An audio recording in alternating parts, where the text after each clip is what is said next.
It started with a message from the stars. It wasn't a greeting. It wasn't an offer of peace. It was an ultimatum. A voice cold and mechanical echoed across every frequency Earth had.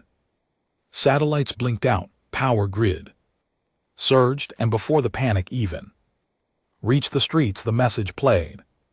Again, this time clearer, like it wanted to be understood. You have 7 Earth rotations too. Surrender, your species has been weighed and found lacking. We are the Council. This galaxy does not belong to you. People laughed at first. Conspiracy theorists buzzed like flies. Governments pointed fingers, assuming it was just another cyber attack. But then the skies changed. Over Tokyo, over New York, over Nairobi, Berlin, Sao Paulo, and dozens of others. Black triangles the size of mountains hung above the clouds, motionless, silent, watching.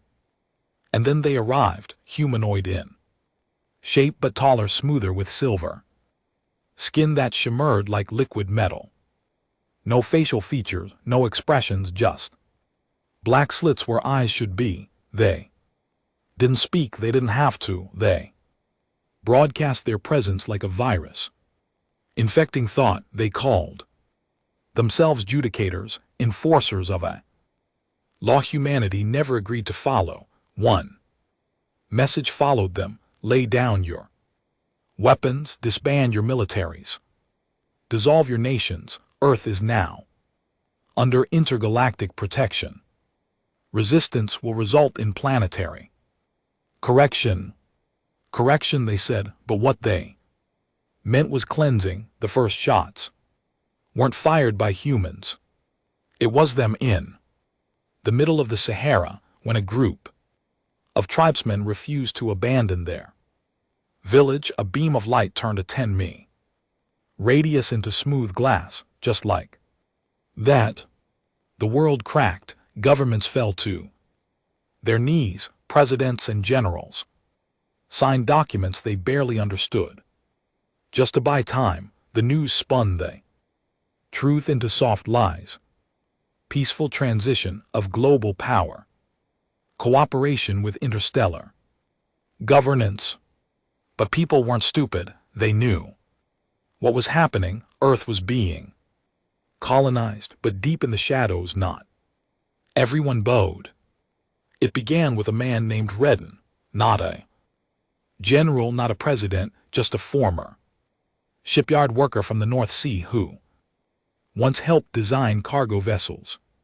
When the first Judicator ship crashed, brought down by a freak magnetic storm, Rain found it before the drones could. What he discovered inside wasn't just alien tech. It was a way in, a weakness.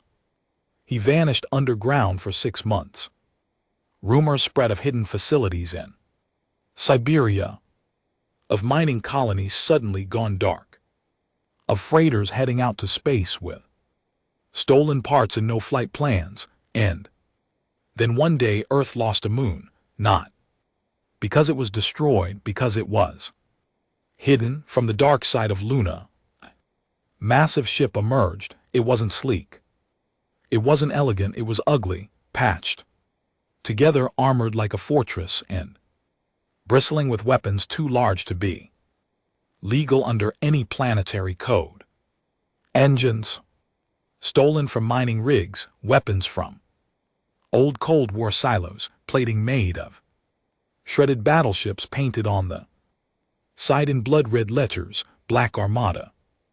They said humanity was weak. They thought we'd kneel, but the Black Armada didn't come to negotiate. The first retaliation was over Ganymede, Judicator mothership 5 times the size of Earth's biggest carrier, was blown apart in 19 seconds. No one expected it. No one knew Earth had the tech. Truth is, it didn't. We just made it work. That's the thing about humans. We break things until they work for us. The Council called it terrorism. Earth called it a beginning. When Rain's voice finally echoed across the stars. It wasn't a plea, it was a challenge. This planet is ours. We were born in the dirt and bled in the mud. You want surrender? Then come burn with us. And the galaxy learned something that day. Humans don't lose wars, we turn them into legends. The Black Armada wasn't born in a lab. It wasn't government funded or wrapped in red tape. It wasn't clean. It wasn't pretty. It was built out of desperation, anger, and the raw need to fight back. The man who started it all wasn't a hero. People who knew him before all this said he barely spoke unless it was about ships. Some remembered him drunk in broken bars along the coasts, mourning a wife lost to cancer, a job lost to automation, a world that left him behind. But when the adjudicators came, something in him snapped, or maybe woke up. He didn't want power, he wanted revenge. The day after the Ganymede strike, the Council's fury echoed across known space. Their message was short, sharp, and final. Earth has violated galactic law. Class 4 retaliation authorized. Judgment commences in 12 rotations. In human terms, 12 days until extermination. The skies above Earth dimmed, not from clouds but from the Council fleet, arriving in waves, each ship the size of continents, each one capable of vaporizing cities without touching the ground. They didn't cloak themselves. They didn't hide. They wanted Earth to see what was coming. What they didn't see was who was rising underground. While politicians stuttered on podiums and alliances cracked under the pressure, the Black Armada moved like ghosts. Dozens of old war bunkers were reactivated deep under mountains, under the oceans, in the bones of rusted city. The Council had no idea how fast humans could scavenge, repurpose, and weaponize junk. We had no sleek technology, no matter-bending drives. What we had was rage and a million engineers with nothing left to lose. Ships were cobbled together from every era of warfare. Nuclear subs were gutted and reformed into space cruisers. Cargo freighters were converted into orbital drop ships. Fighters were born from jet prototypes that never made it to mass production, fused with salvaged adjudicator parts. And the people, they weren't soldiers, not at first. They were kids who grew up in war zones, hackers who once crashed global economies, X-Miners who could hold a plasma torch steady in Zerog. They were people forgotten by the world before the Council arrived, now given a reason to fight, a reason to matter. There was a woman named Tanya Mural, born in the slums of what used to be Rio. She used to run with smugglers, smuggling organs, weapons, anything that paid. She became the Armada's deadliest pilot, leading the first human kill squad into the stratosphere and slicing adjudicator drones to ribbons in close combat. There was Kurt Landon, a former teacher whose students were vaporized during the Sahara cleansing. He built the navigation systems from scratch by hand, refusing to rely on Council tech. He wanted their ships to feel human, imperfect, messy, but powerful. They called them the Black Wolves, the first squadron to fly out under Redden's command. 10 ships, 1 mission stall. The Council long enough to get the fleet ready. The Wolves launched from a refitted lunar base at 0300 hours Earth time.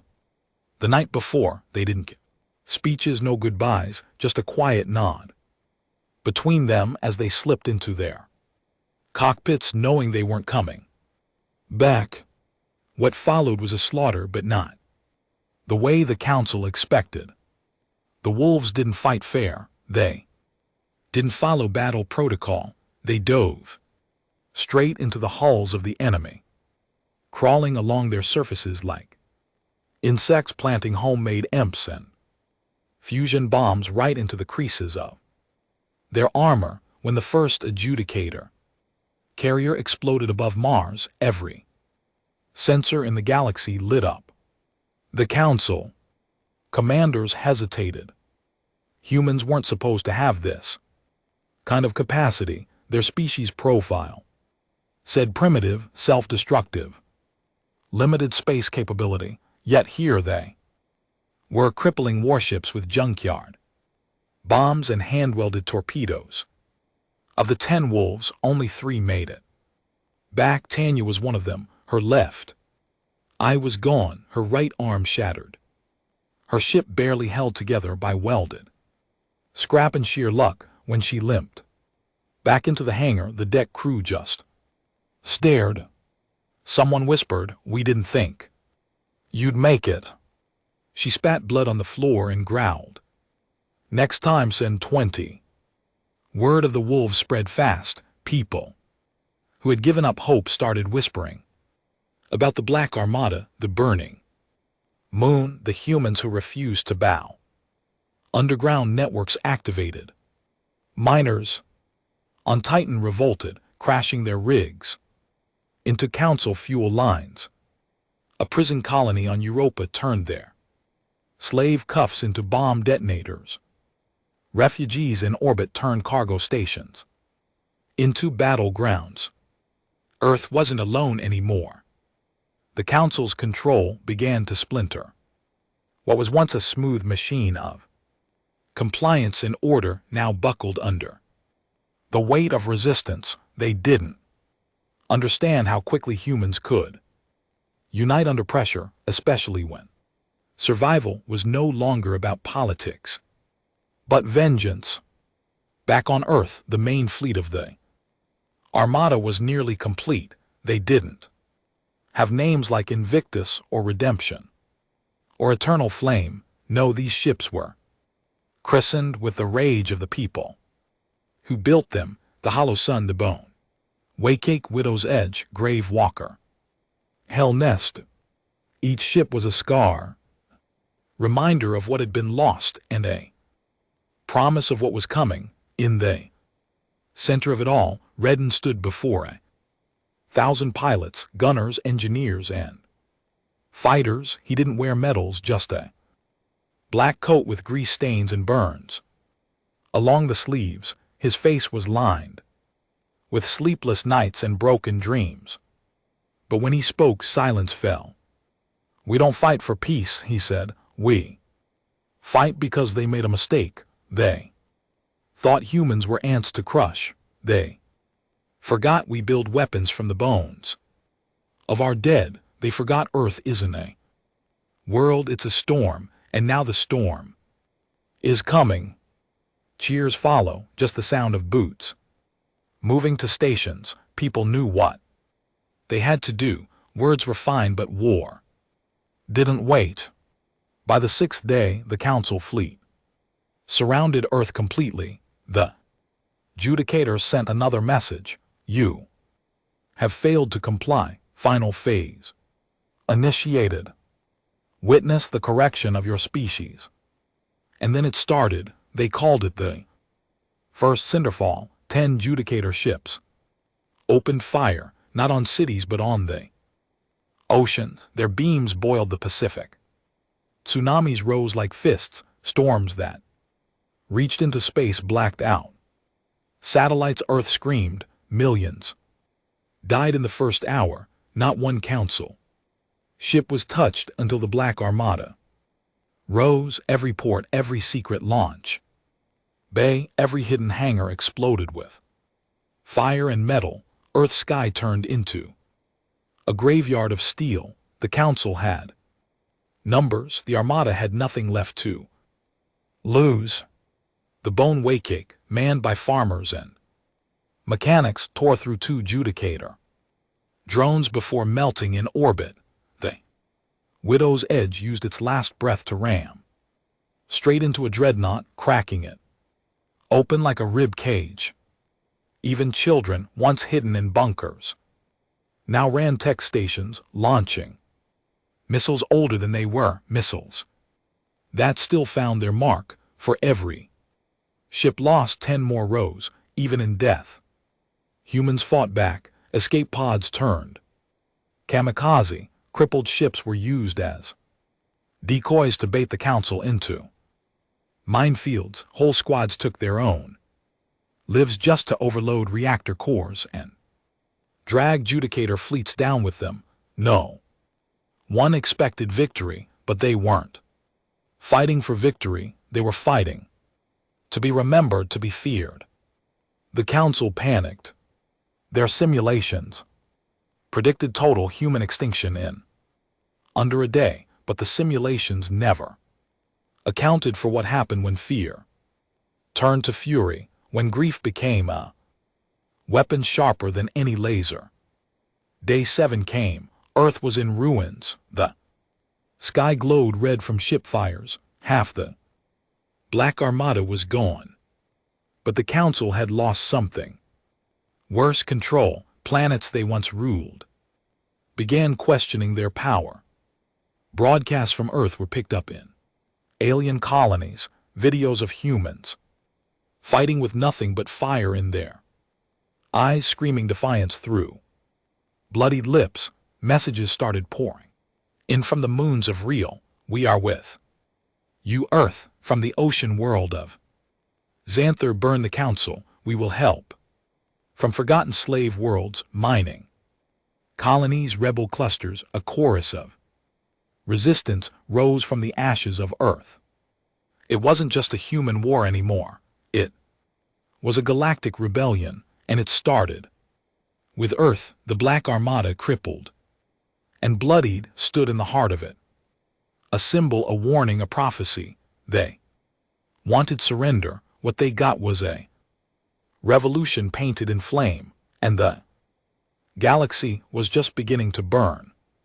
The galaxy was bigger than anyone on Earth had imagined. When the council came, they made humanity feel small, insignificant, primitive. But now that illusion was shattering across the stars. Whispers turned to signals, signals turned to fleets, and fleets turned to flames. It started on the world of Tharsium, an icy mining colony orbiting a dead sun. The council had worked its people like machines, generations born into slavery, digging for helium-9 to power Judicator ships. For centuries no one fought back. The Tharsi had no weapons, no voice, and no hope until Earth's message reached them, a single grainy transmission bootlegged from a stolen council channel, showing Redden standing before the Widow's Edge, covered in soot and blood, shouting, "You are not alone. If you've got breath in your lungs and fire in your gut, pick up anything sharp and aim it at the ones who chained you." The Tharsi didn't have guns, but they had drills, saws, thermal cannons. The council's local station commander laughed when the uprising began. She wasn't laughing when the workers poured molten fuel into the life support vents. Over 2,000 council enforcers died. In a single day, Tharsium was free, and it wasn't the only one. In the dust plains, Oftra, an amphibious species known as the Vun, broke their council loyalty pacts and declared allegiance to the Black Armada. They'd fought in council wars for centuries, forced by treaty, used as disposable ground troops. Their elders remembered rebellion. All they needed was a spark. Earth had lit the match. The Black Armada, though bruised and bleeding, became the beacon. Every shattered planet that rose in rebellion started painting their ships black, not out of loyalty but out of symbolism. Black meant defiance. Black meant vengeance. Black meant Earth had survived. By the time day 12 hit, the day the council promised Earth's Extermination they didn't send exterminators, they sent negotiators. A ship known as the Oriv, all gold plating and delicate design, descended into Earth's upper orbit, its crew 6 serpent-like diplomats known as Vash Terran came under full diplomatic protocol. They asked not for surrender but for discussion. That alone shook the galaxy. The Council had never negotiated. Their word was law. They didn't treat with subspecies.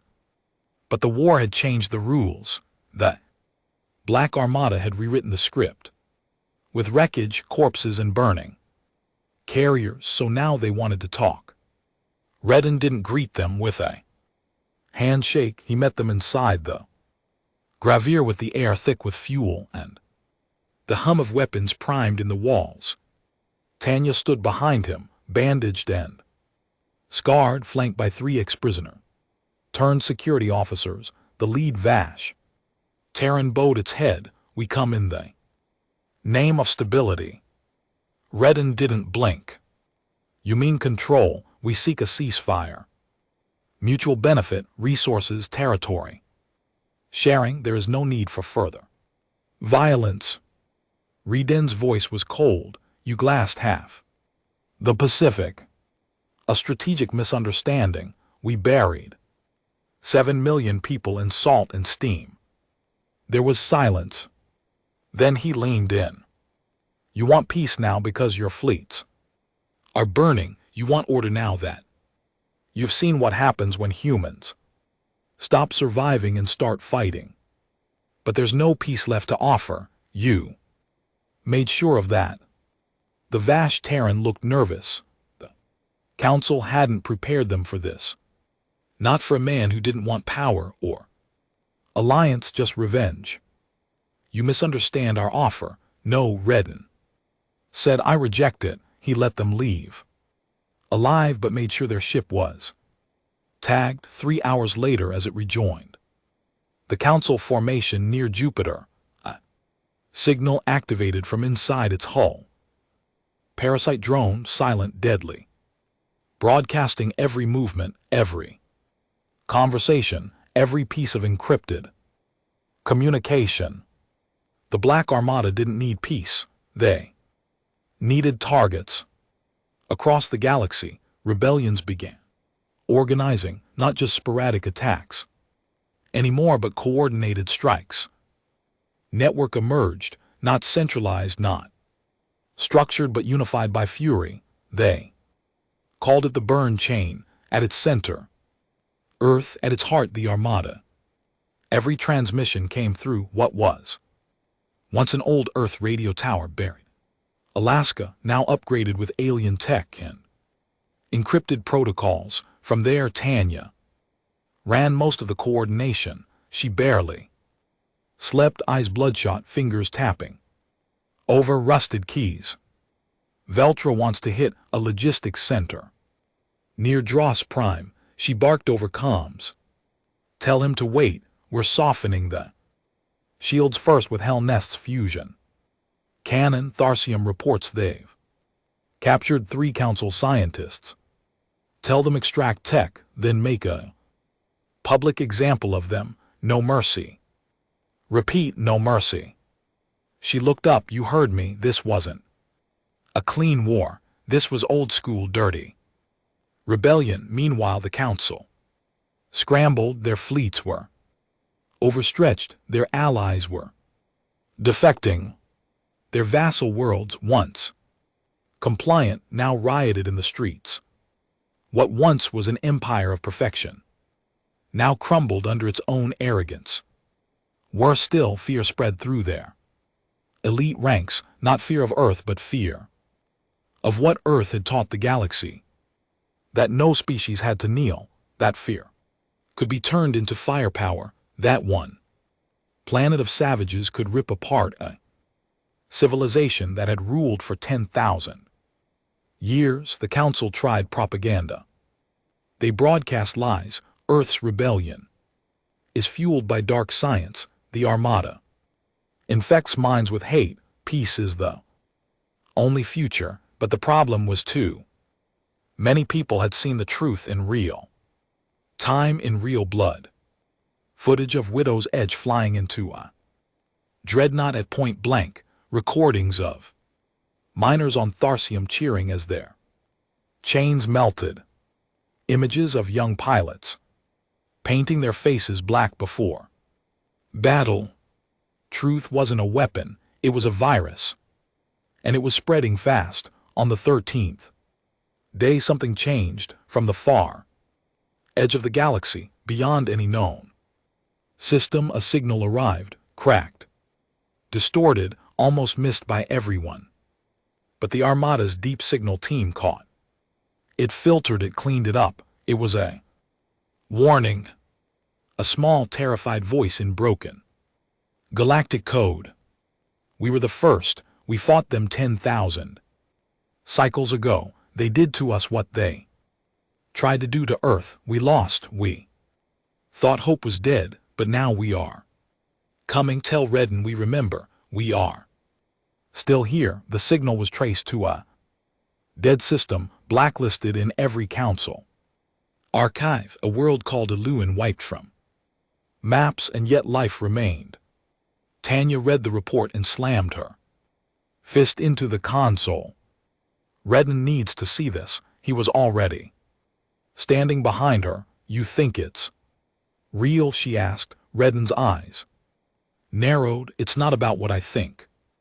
It's about what we do next. Within days, 3 Armada vessels departed Earth space, heading into unknown coordinates, not to fight, not yet, to reconnect with the forgotten enemies of the Council. If alone still lived, if even one other ancient species had survived, then Earth wasn't just leading a rebellion, it was leading a resurrection. Back home, the war didn't pause. The Council made one last push, deploying a new weapon, the silencers. They were Judicator variants, made of black alloy and filled with neural disruptors designed not to kill, but to erase whole cities on Mars. Colonies were wiped clean, not destroyed, just emptied. No bodies, no blood, just silence. That's when Redin stopped taking prisoners. He issued a command across the burn chain. No more rules, no more restraint. For every silencer they send, we send back 10,000 dB of fury. Burn their fuel lines and NBSP, their comms. Smash their sanctuaries, make the galaxy scream again. And it did. Veltra launched a bioplasma virus into a Council breeding facility. Tharsium sabotaged a Council Parliament ship, causing it to crash into its own moon.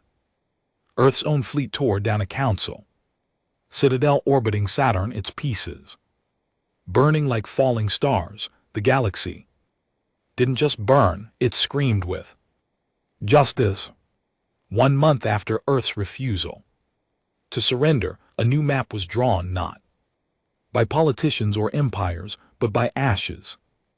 Worlds once marked red by the Council were now painted black, and in the center of it all, a ragtag fleet of exile, prisoners, dreamers, and ghosts, flying in patchwork ships guided by anger and driven by a single truth.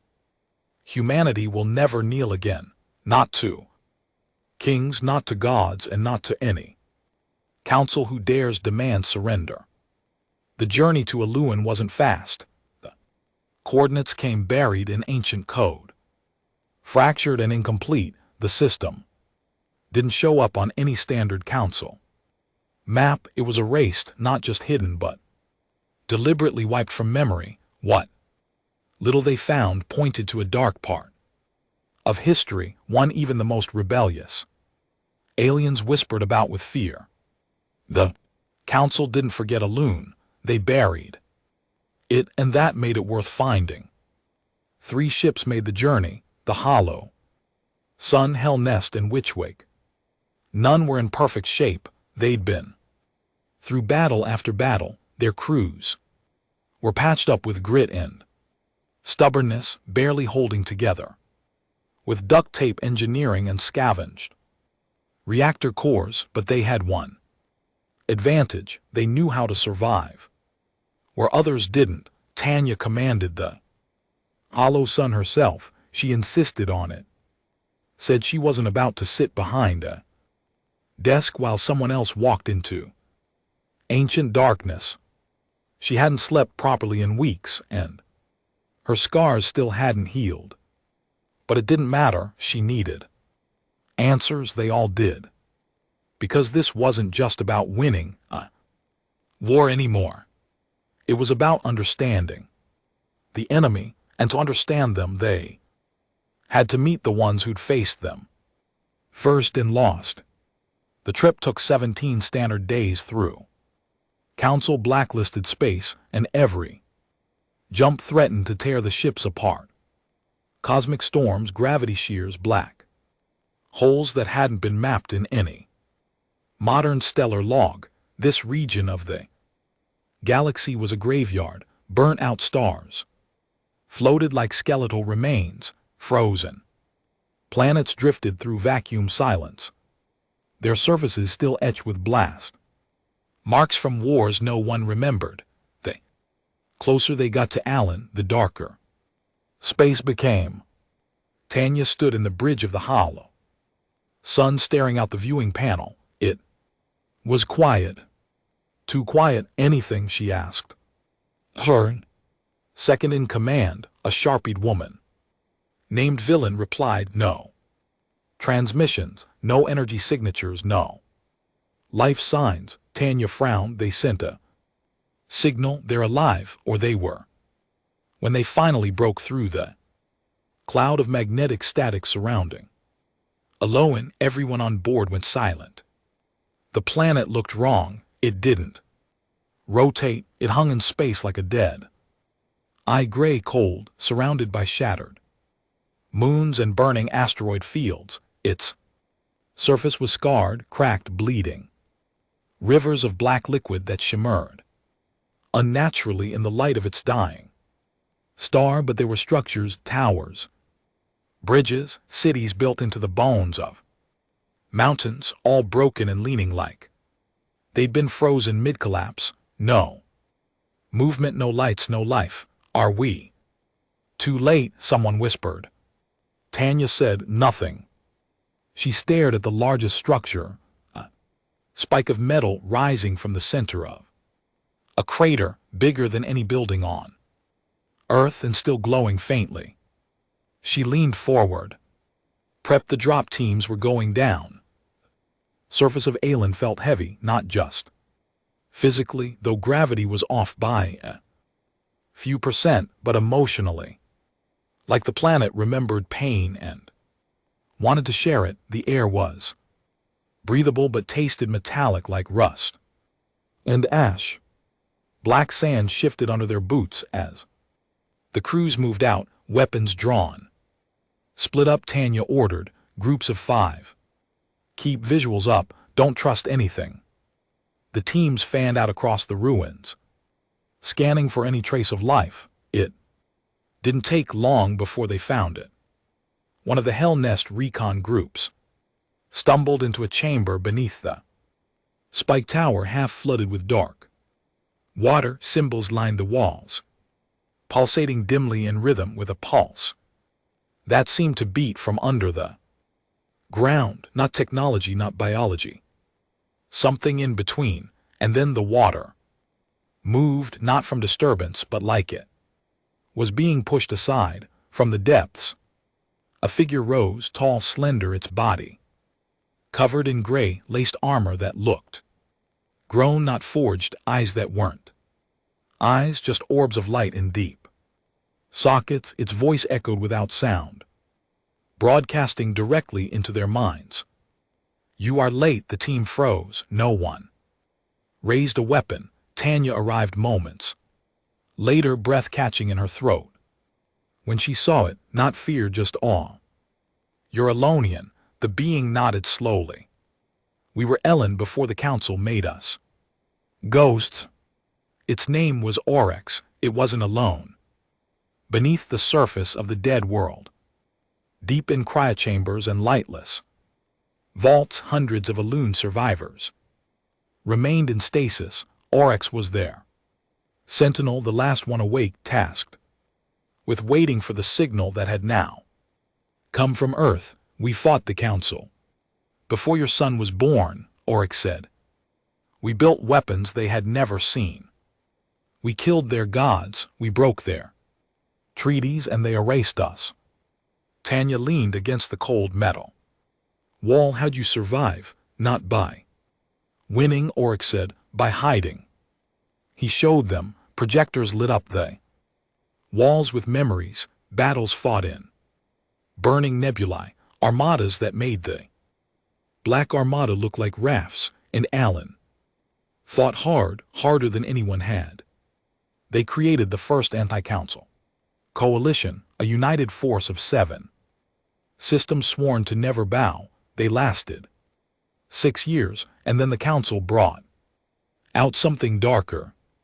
Silencers, Tanya asked. Oryx shook his head. Worse, he showed them a weapon that fed on rebellion, not a bomb, not a virus, something living, a construct that absorbed identity, history, language, culture, and left nothing behind but silence and submission.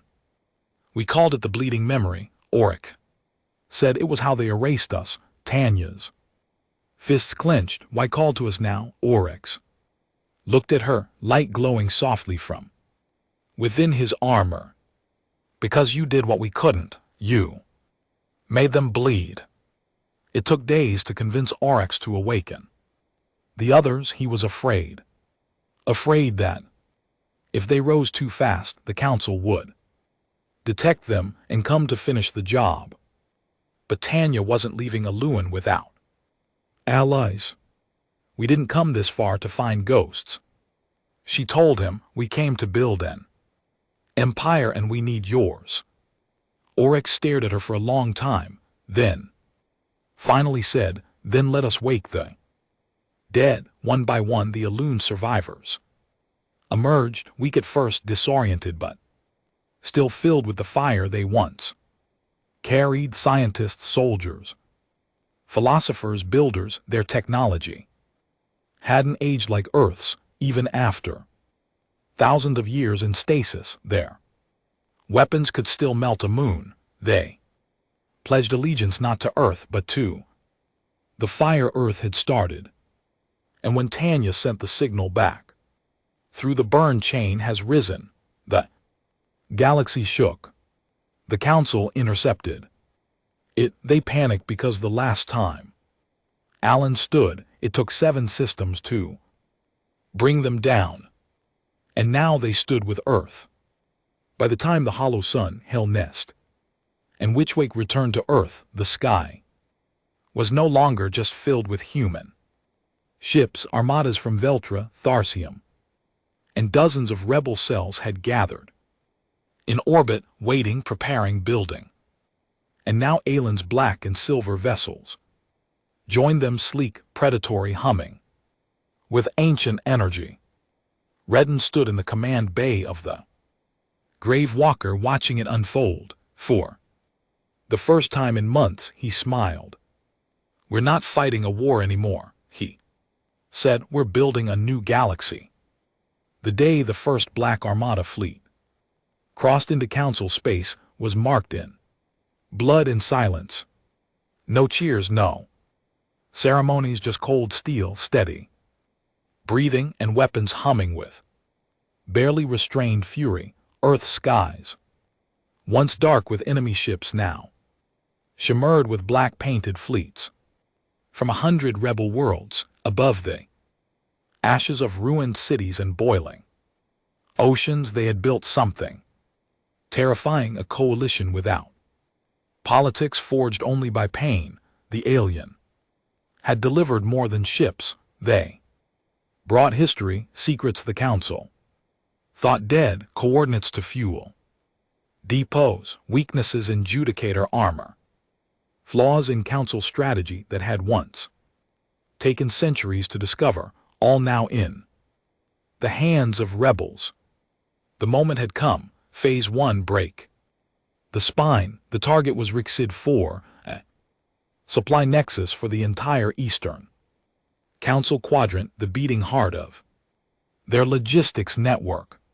From that single system, resources flowed to over 300 fleets, thousands of planets, and countless installations. It was fortified like a vault. Nothing had ever gotten close. It was defended by Council Prime Guard, elite Warburn, bred in artificial stars and raised on obedience. But they'd never faced the Armada. Redden himself commanded the assault. From the Grave Walker, positioned at the center of the spear, he wore no armor, just a reinforced vest and a long black coat, the same one he'd worn back when he scavenged wrecks off the North Sea coast. He refused medals, refused rank. But when he spoke, every ship listened.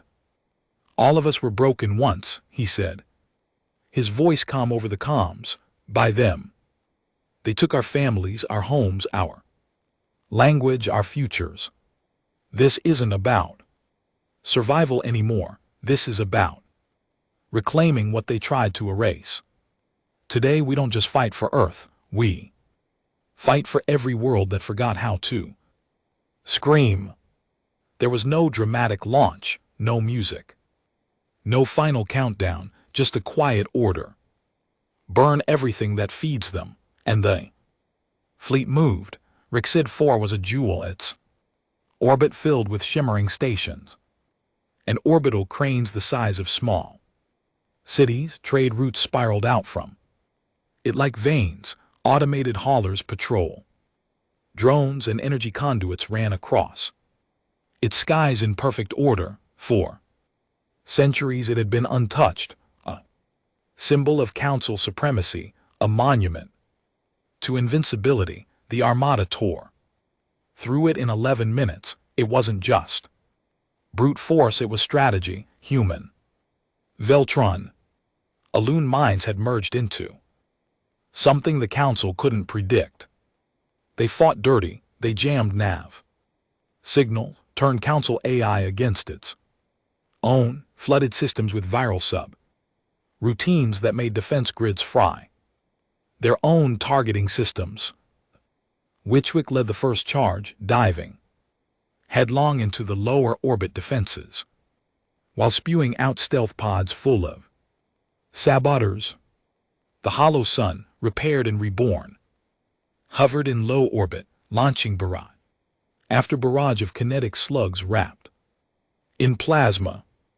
And the Hell Nest, oh Hell Nest, used its rebuilt spine cannon to puncture the primary orbital command ring in a single gut-churning blast.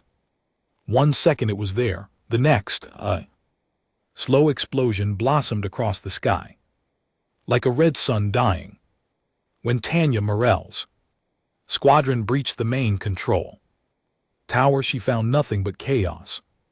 Council officers screaming in languages once considered superior, guards turning their weapons on themselves as override codes collapsed their programming. She walked through the carnage like a ghost and tagged the central core. Rixid 4 is ours, she said over comms. Get the bombs ready, Rain's voice replied. We're not holding it, no, she said, we're sending a message. The bombs were not nuclear, they were memory bombs, Yuntech, ancient and forbidden. When detonated they released a short-range quantum disruption that shattered memory banks, historical records, archives, even organic storage. By the time the fleet left Rixid 4, it no longer existed in any meaningful way. Its data was erased, its purpose devoured. Even the Council wouldn't know how to rebuild it. History itself was being turned into a weapon. Phase 2, bleed the Empire. Now the Armada moved faster than the Council could react, while Council High Command scrambled to regroup. Fleets of Rebel ships tore through infrastructure. With surgical cruelty, fuel depots were sabotaged, satellite clusters collapsed. In chained explosions, entire worlds, ones that had grown fat off council, trade suddenly found themselves cut off, their populations turning on the very empire that once fed them, on the frozen moon of Jakar. A council genetics lab was raided. Inside, rebel forces found children bred for obedience, injected with compliance enzymes, raised in void cells with only holograms of the council crest for comfort. Tanya personally blew the place to dust. These kids don't need liberation, she told her squad. They need to forget where they came from. The Black Armada didn't take prisoners unless they were useful. They didn't believe in rehabilitation. They believed in ending the cycle. One by one, council outposts fell, and each time they did, they were either obliterated or rewritten. That was something new, not just destruction but replacement. The Armada began leaving behind black flags, orbital beacons, pulsing with coded messages that said, "This world is free, this world is ours, this world remembers." A new symbol emerged across the galaxy, a tattered banner with a red flame in its center wrapped in coils of barbed wire. It came to be known as the Burned Banner. Redden never declared himself emperor, but something had shifted. Where once he gave orders as a rebel, now others waited for his word like law. Even the On listened when he spoke. Even hardened war chiefs lowered their eyes in his presence, not out of fear, but because they sensed it too. This wasn't a resistance anymore. This was the beginning of a new empire, born in ash and fury. They started calling it the Empire of the Burned Banner. Not officially, not on charts, but in whispers and graffiti, in broadcasts, echoing from newly freed systems. It spread faster than council propaganda ever did. The council struck back, of course. They launched retaliation waves, deployed the Second Judicator Corps, elite fleets enhanced with new anti-rebellion protocols. They tried to reestablish control over the trade routes, rebuild the comm relays, retake systems they'd lost, but it was too late. Their own soldiers began defecting. Council AI began malfunctioning. The burn chain had embedded code worms into every communication protocol. Even internal transmissions were no longer safe. And then came the worst blow. Redden turned their own allies against them on a heavily industrialized planet known for its council loyalty. Rain sent no fleet, just a message: you were always tools to them, now be tools for yourselves. He promised freedom, trade, autonomy. Elior's ruling clans hesitated for 6 minutes, then they killed their own governor and raised the Burned Banner in the skies above their capital. That was the end of council unity. From there, the empire crumbled, but Rain wasn't satisfied. He didn't just want to defeat the council, he wanted to replace them. We can't let the galaxy go back to what it was, he told Tanya one night aboard the Gravewalker after yet another council station fell, because if we do, it'll happen again. Someone else will rise, someone worse. We're not fighting for peace, Tanya, we're fighting for control. She stared at him. That's dangerous talk.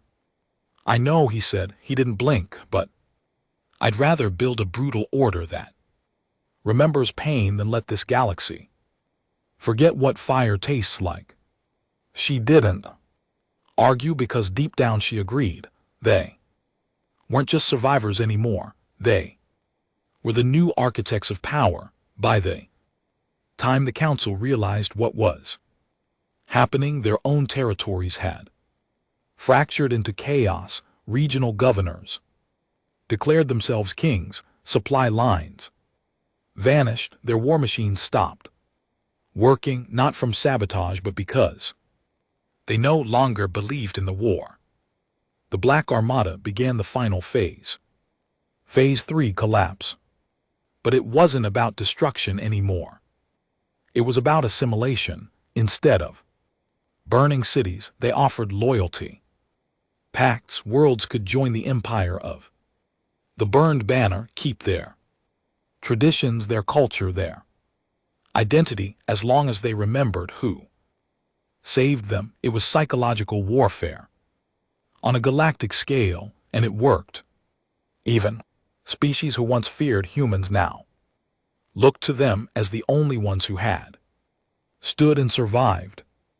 Even enemies began to kneel in a forgotten part of the council's capital. An old senator looked out across a burning skyline and whispered, "We taught them how to fear. They taught us how to burn." They used to say, rebellion ends in one of two ways, with freedom or with a new throne. And the Black Armada, once a scattered group of survivors and firebrands, now ruled more than any Earth nation ever had. Over 400 systems flew the burned banner. Council space was fractured, crawling with deserters and ex-generals, hiding in asteroid fields, praying not to be found. Entire worlds once considered elite were reduced to backwater shadows, forgotten by trade routes they used to command. But at the center of it all sat a man who never wanted a crown and was now worshipped like a god. Rain robes he didn't sit on, thrones carved of alien stone or hold meetings in glass palaces. His throne was still the battered command chair of the grave walker, surrounded by old cables and dented control panels. He still wore his black coat and patched boots, but his word now moved galaxies. One signal from Redden's console could send fleets to raise a planet or raise one from ruin. Billions of beings who had never heard of Earth now whispered his name like a curse or a prayer. He never asked for that power, but power, when gathered, demands use, and slowly use turned into habit. In the third cycle of the new calendar, year 1 of the empire, things began to shift.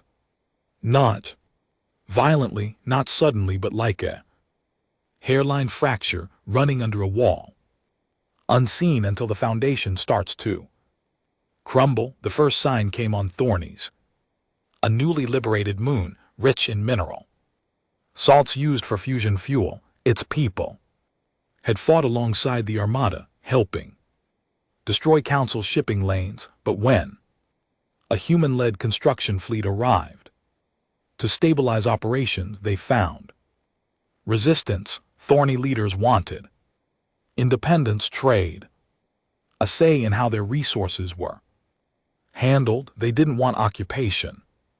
The Armada didn't call it that, of course. They said it was strategic integration. But when the Thorny shut down the spaceport in protest, a cruiser named Crimson Mercy was sent to orbit and fire a warning shot into the nearby canyon. 3 hours later, the Thorny government collapsed. When news of it reached the Armada broadcast channels, the response was muted. Some cheered, others looked away. A few silently began asking questions. Tanya Merle was one of them. She stood in the Gravier's briefing chamber, arms folded, staring at a holographic map showing the newest integrated systems. Redden entered quietly behind her. "You're doing it," she said. "Doing what?"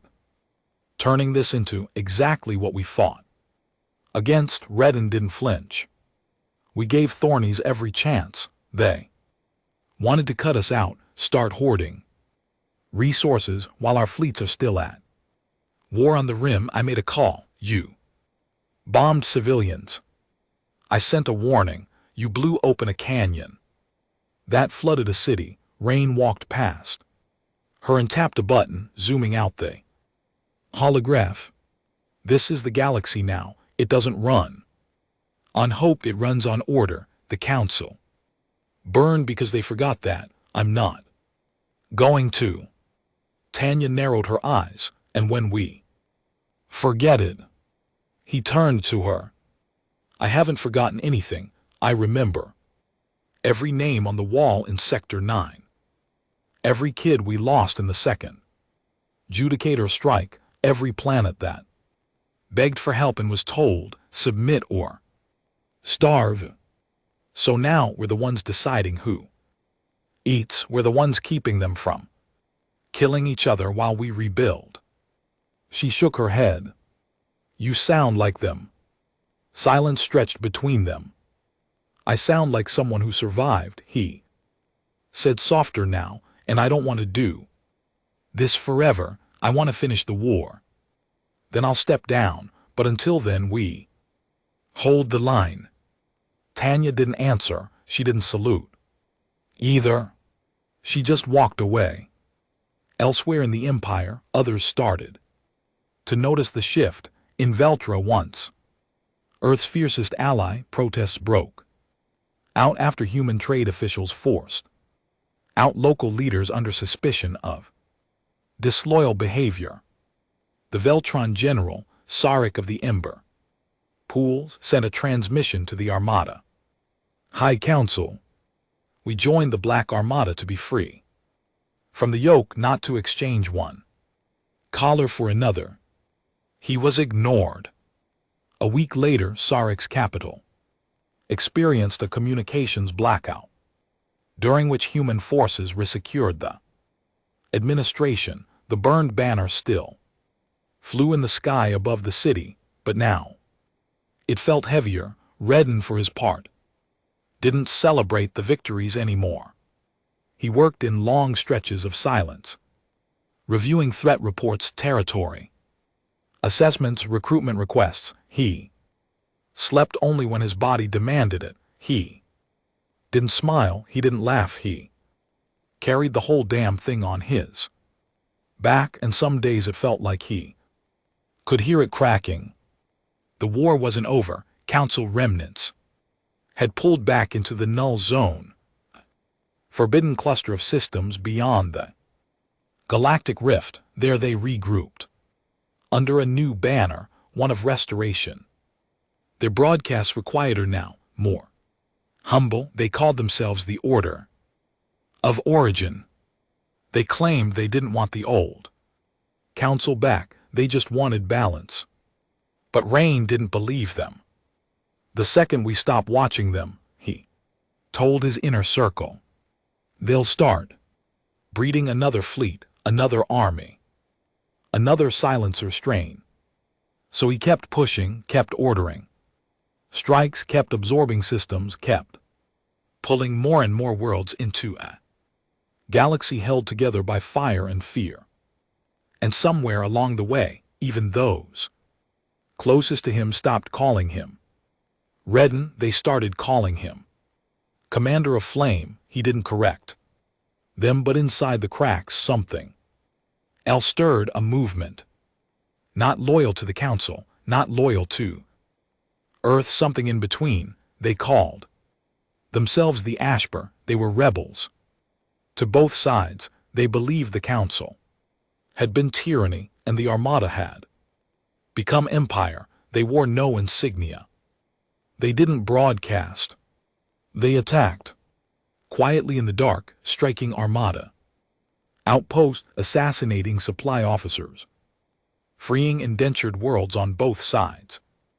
And they started gaining followers. Tanya heard about them first from a former smuggler on Kranthus 7 who slipped her a data spike in a burnt-out bar full of silence and shadows.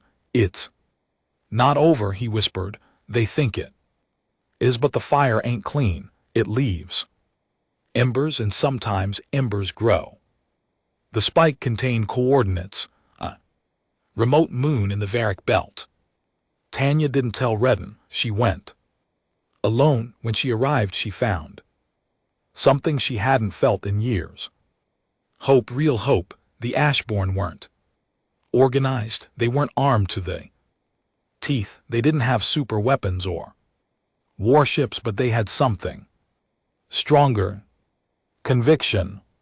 Their leader was a woman named Kessa Vin, part human, part Aluan, born in the ruins of a slave colony bombed in the first wave of the war. She had never known a world without fire, and now she wanted to build one. We don't want revenge, Kessa told Tanya. We don't want crowns. We want to stop the cycle. The one where pain makes rulers out of survivors, where we forget what we fought for because power feels so damn good in our hands. Tanya sat with her. For hours she didn't speak much. She just listened. When she returned to the grave walker, she didn't mention it to Rain, not yet, but her silence said, "Enough. You found them, didn't you?" he asked. She looked at him. Yeah. His jaw tightened. Are they council? No. She said, they're us, or what we were. He sat back, and for the first time in a long time he looked tired. They're going to come for me, aren't they? I don't know, she said. They should. By the start of the second year of the Empire, the galaxy had changed again. The Council was in ruins. Earth was no longer just a planet. It was a symbol of rebellion, then a symbol of dominion. And now something uncertain. Under the burned banner, peace came at a price. And in the cracks, embers stirred. The kind of embers that don't stay quiet for long. The problem with building an empire from fire is that eventually the fire turns on you. It didn't happen overnight. There were no marching armies or dramatic coups, no bombs planted in high towers, no dramatic assassinations. No, it started with silence. The kind of silence that grows in conversations that stop mid-sentence. In meetings where generals exchange glances but say nothing, in whispers. Traded in back rooms, between old rebels who had once fought for something purer. And it started with Tanya Myrle. She hadn't reported back in 3 weeks, not officially. Her ship still transmitted its registry. Her name still appeared on the command net, but she was gone. Off-grid somewhere in the belt. Somewhere with the Ashbourne. Redden didn't send a team after her. He didn't demand answers, but he stopped sleeping. He spent his nights staring at an old photo, not of Earth, not of his wife, not of the grave walker. It was a grainy snapshot of his crew on day 1 before the first strike on Ganymede. 10 people, greasy uniforms, welding goggles around their necks, exhausted, hopeful, human. Only 2 of them were still alive, and one had gone quiet. Elsewhere in the Empire system stopped replying. Not big ones, not command centers.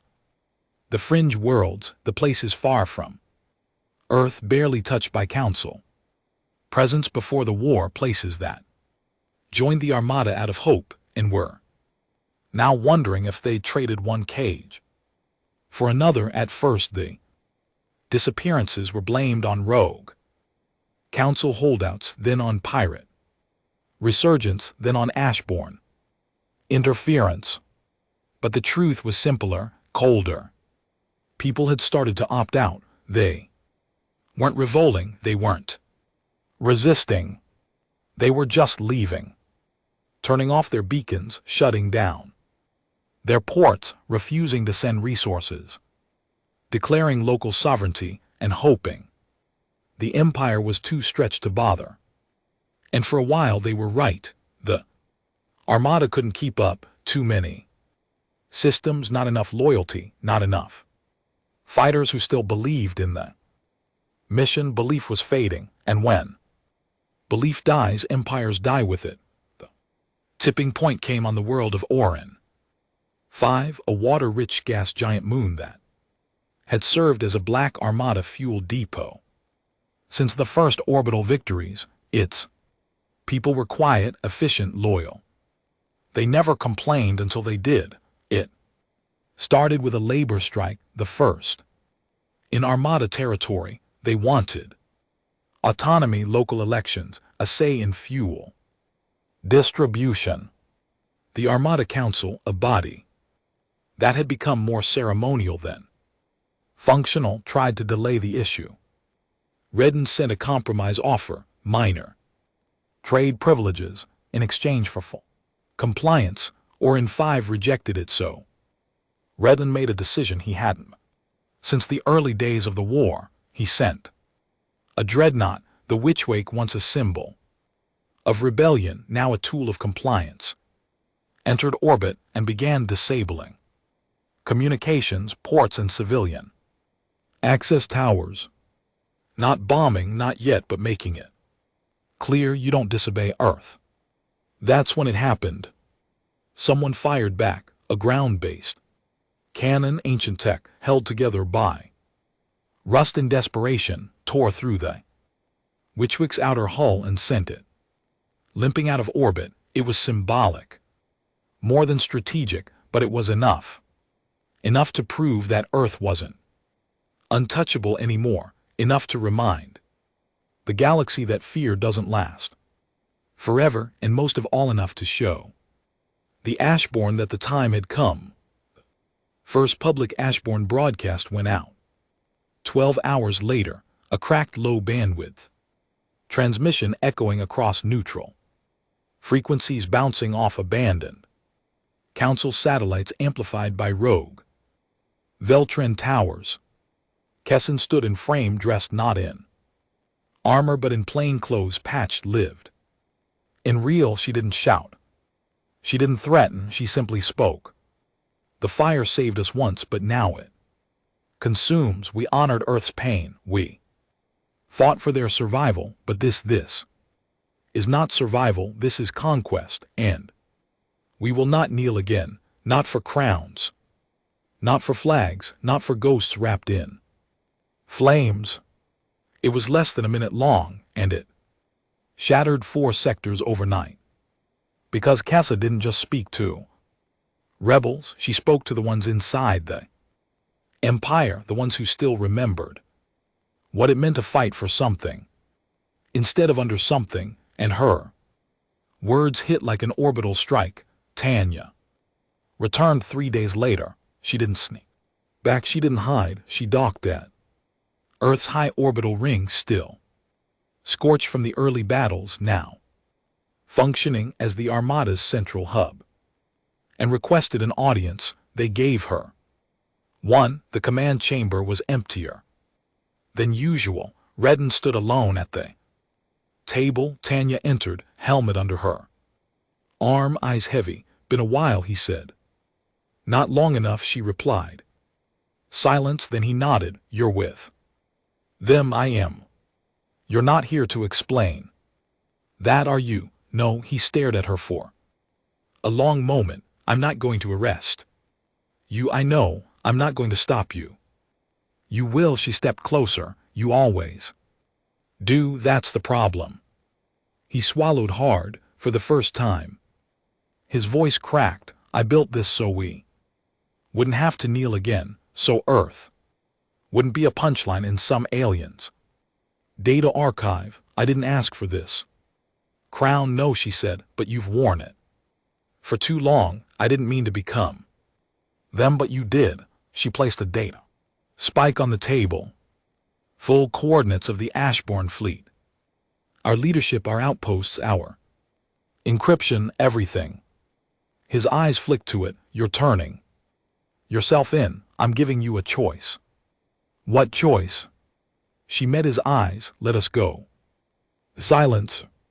If you chase us, she said, this ends in blood, and we both know how much blood Earth has left. That night Redden didn't sleep. He didn't speak. he just sat alone in the Grave Walker's command bay, staring out at the stars, wondering when exactly the rebellion had stopped being about freedom and started being about control. He could press a button and wipe out the Ashbourne's leadership. He could trigger a hunt across the stars. He could silence Tanya, silence Kessa, silence the whispers, but something deep inside him, something tired, something old, whispered, and then what? The next morning the spike was gone, not destroyed, not used, just gone. No order was sent, no strike launched, no speech given. Tanya disappeared again, and with her the Ashbourne grew bolder. The empire of the burned banner didn't fall, but it shifted. The name started appearing less on broadcasts, less in comms. The Black Armada still flew, but it flew quieter. Rain stopped giving speeches. He stopped calling it an empire. He started sending relief ships to worlds that hadn't asked. He started refusing expansion requests from generals, was hungry for power. He started letting go, not all of it, not fast, not completely, but enough. And in the quiet that followed, something else began to grow, not rebellion, not rule, but maybe balance. History would never agree on what Redden was. Some said tyrant, some said liberator, some said weapon, some said savior. But all of them said one thing the same. He burned the stars, and when the ashes settled, he let the galaxy breathe again. The stars were quieter now, after decades of screams, broadcasts, orbital firestorms, and ships carved open vacuum. The galaxy had entered a strain. Silence, not peace, not yet, but something close enough to be confusing. The Black Armada still existed. Its ships still patrolled the borderlands. Its old banners still fluttered above station hubs and city towers across half the known systems, but it wasn't an empire anymore. Not in the way it had been, because Redden had stopped pushing. He never announced it, never held a press conference or issued a declaration. One day the Armada's fleet simply stopped advancing. Fuel drops stopped. New colonies were left to govern themselves. Trade contracts weren't renewed. The giant machine of the burned banner began winding down, not collapsing, not breaking, but letting go. It confused people, made others nervous. Some generals were furious. A few even tried to stage coups, quiet ones testing the waters. They didn't last long, not because Rien stopped them, but because no one followed. There was no appetite for conquest anymore, because the war had cost too damn much, too many dead, too many children born in starships who'd never seen soil, only steel, too many cities built from wreckage and memory, not joy, too many ghosts. Rain had gone to Earth alone. He didn't tell his command staff, didn't bring guards. He arrived in a civilian shuttle, no markings, no escort, and touched down in the ruins of what had once been a port city in the old north. It wasn't even rubble anymore. Nature had returned. Vines over metal, grass pushing through concrete, trees growing in the shells of old tanks and orbital cannons. He walked alone, didn't speak, didn't need to. He found the old shipyard where he used to work before the judicators came, before war, before fire, before the first shot fired over Ganymede. The yard was gone, just rusted beams and a cracked support crane still holding on to nothing, but beneath it, buried dirt and time, was the stone wall where someone had carved names, names of the first Armada fighters, the wolves, the scavengers, the children turned soldiers. His name was on it too. He stared at it for a long time, then, using a shard of metal, he scratched one more name beneath his own. He didn't say who it was for. Meanwhile, the Ashborn moved in the shadows, not to destroy but to plant. To grow. Their cells expanded. They weren't secret anymore, but they weren't centralized. They helped planets organize their own defense militias, helped write new constitutions, helped rebuild old cities without Armada oversight. They didn't carry weapons. Most days, they carried tools, and their emblem, a flame burned into ash, surrounded by a ring of stars, began appearing on schools, hospitals, community wells. Tanya was never seen publicly again, but her name was whispered on worlds where children needed protection from rising warlords, or where food was shipped without expectation of tribute. Kessa and Tanya sent it. They'd say, no confirmation, just hope. It was enough. The last great fire came not from humans, but from the council remnants, calling themselves the Order of Origin. They launched one final campaign from the Null Zone using sleeper tech and stolen Aluan data. They targeted a system called Nia, recently freed from Black Armada authority and now governed independently by its people. They expected confusion, disorganization, a power vacuum. What they found instead was resistance, not from Earth, not from war fleets, from the people, Veltron fighters, alien sentinels, freeborn ex-slaves, Ashbermetics. The system fought together, not as an empire, not as rebels, but as survivors who'd finally had enough of kings in any color. The Order of Origin was crushed, not erased, just rejected. No one wanted their galaxy anymore. The world had changed, and the fire didn't answer to crowns. Now back on Earth, something strange started happening. People came home, not in waves, not as a caravan, but one by one, system by system. Old Earthborns began drifting back to the ruined cities, the thawed forests, the crumbling towers. Engineers, soldiers, teachers, poets, broken, tired souls who just wanted to see where they'd started. And they began to rebuild. No orders, no master plan, just hands in the dirt. Bricks laid without instruction, power lines strung from old towers by kids with spark-stained gloves. A city was born. No one named it at first. It didn't need one, but soon the transmissions began.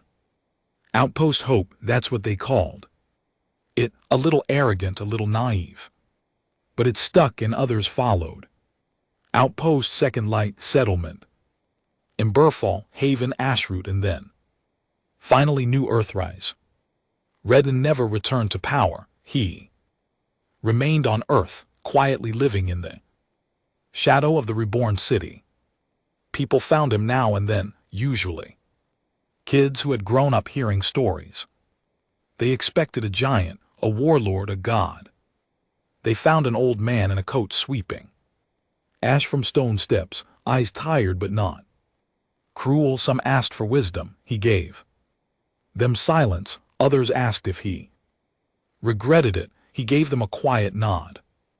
One girl asked, "Did we win?" He thought about it, then said, "We stopped losing." In orbit above the reborn world, a monument was built, not a statue, a ship, the Grave Walker, decommissioned. Defanged, hung silently in space. No weapons, no engines, just one transmission on an endless loop. We are not the fire, we are the memory of it. Burn wisely, and beneath it in a glass dome were the names, thousands of them, etched into the walls: Black Armada, Ashborn, Veltran rebels, Tharsium miners, Ellen architects, even former council defectors who helped save lives in the final years. No ranks, No flags, just names and silence. The galaxy didn't end in conquest. It didn't end in annihilation. It didn't end in peace either. It just continued. But now the stars held choice. Some systems chose isolation. Some chose trade. Some chose to join new alliances.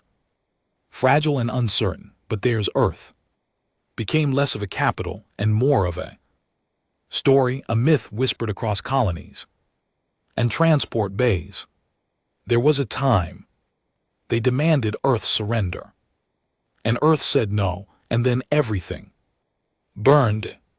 And somehow we're still here. In the final years of his life, Redden was asked to speak at a memorial. He declined, but he wrote a message. It was short, just 6 words, carved into the floor of the old council chamber in New Earth. Rise. We stood. We burned.